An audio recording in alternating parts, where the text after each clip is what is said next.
ආදර මල්වල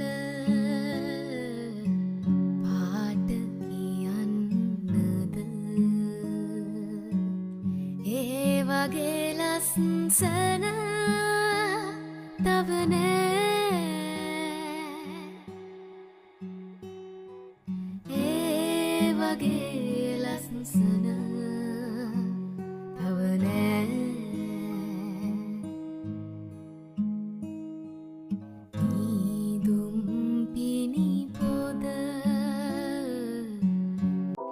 Good morning all හැමෝටම welcome back to my YouTube channel. මම අද මේ vlog එකෙන් කියන travel vlog එක. ඒ තමයි මම යන්න ආසාවෙන් හිටපු සහ ගොඩක් කාලෙකින් යන්න බැරි වෙච්ච තැනකට මම ගියා. ඒක තමයි අද මම vlog එකක් විදිහට ඔයාලට ගේන්නේ. ඒ ඔයාලට ඉස්සරහට දැනගන්න පුළුවන් මම කොහෙද ගියේ කියලා.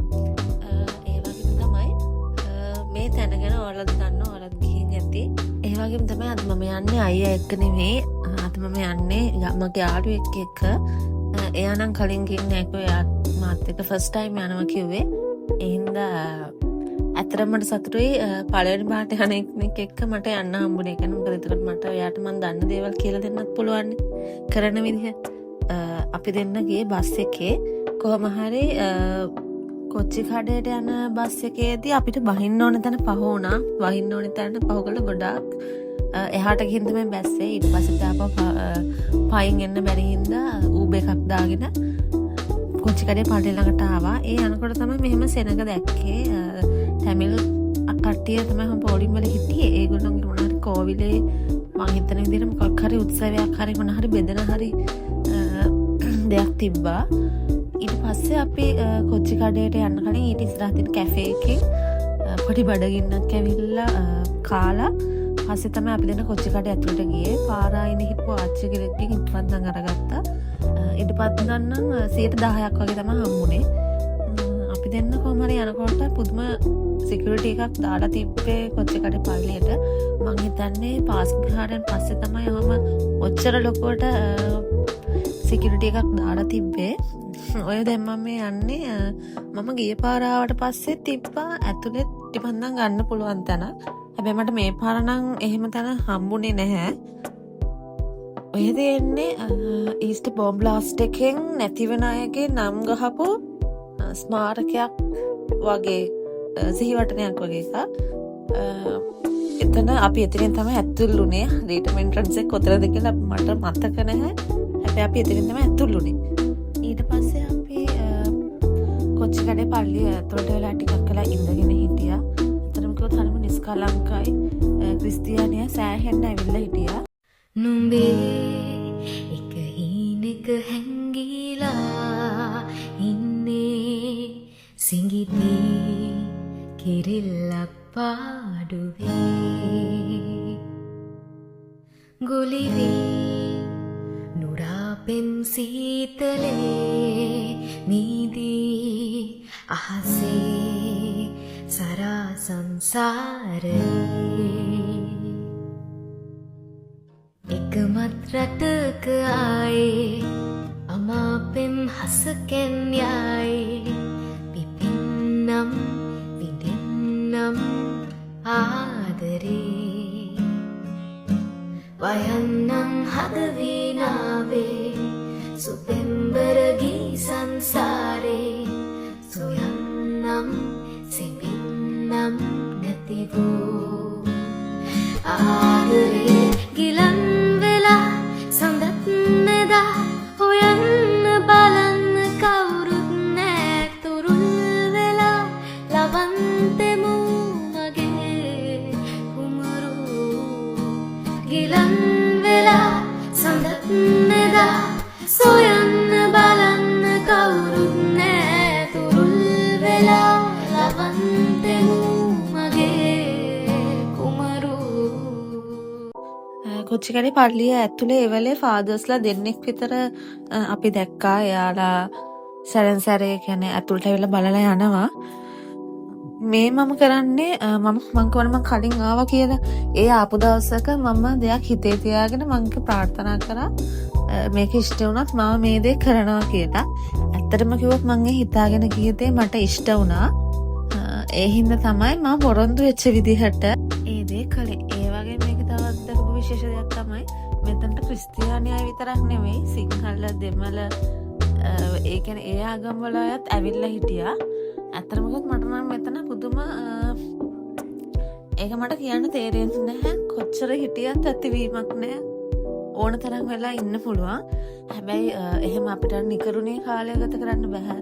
මොකද ඒ ආගමේ කට්ටියත් ඇවිල්ලා එයාලගේ දේවල් කරනවනේ. එතකොට ඉතින් අපිට අපි නිකරුණේ කාලය ගත කරන්න බෑනේ. ඇත්තටම කිව්වොත් මමත් මෙතන කරන දේවල් සහ කරන්න ඕන දේවල් හරියටම දන්න කෙනෙක් නෙවෙයි. මමත් මේක ඉගෙන ගත්තේ අම්මගෙන්. ඒ කියන්නේ අම්මා මං කලින් අම්මා එක ගියාට අම්මා මටත් කලින් ඇවිල්ලා තිබ්බා. එයා සමහර දේවල් දන්නවා මෙතන මෙහෙම කරන්නේ මේක කරන්නේ මේ විදිහට කරන්නේ.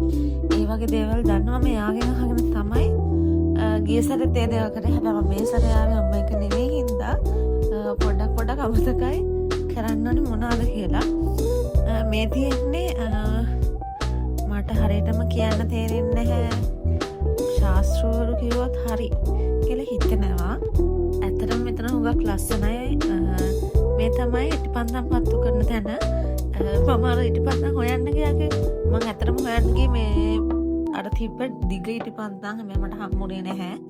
ඒ වගේම තමයි මෙතන මේ ඉටිපන්දම් කන තැන අපි පන්සල් වල තියෙන වඳින තැන ගාථා ගහ පුවරු වල හදලා තියෙන්නේ අන්න ඒ වගේ මෙතනත් තියෙනවා.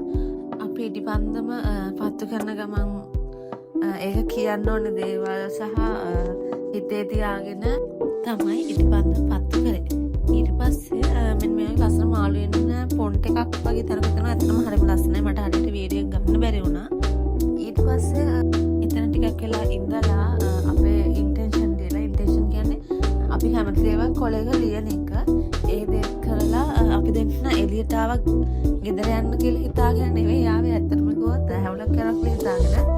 හැබැයි හැවලොක් ගියේ නැහැ. මොකද ඒ වෙලේ ගොඩක් පරක්කු වෙලා තිබ්බේ බඩගිනිත් එක්ක. ඒ හින්දා හැම බස් එකේ ගිහිල්ලා මෙතනත් එහෙමයි බස් එක බහින්න ඕන තැන නෙවෙයි බැස්සේ ගොඩක් බහු කරගෙන ගිහිල්ලා බැස්සේ. ඒ හින්දා හැවලොක් වලට පයින් යන දෙන හින්දා අපි එහා පැත්තේ ටිකක් මෙහාට තියෙන පීස් හට් එකට ගිහිල්ලා හොඳට කෑවා.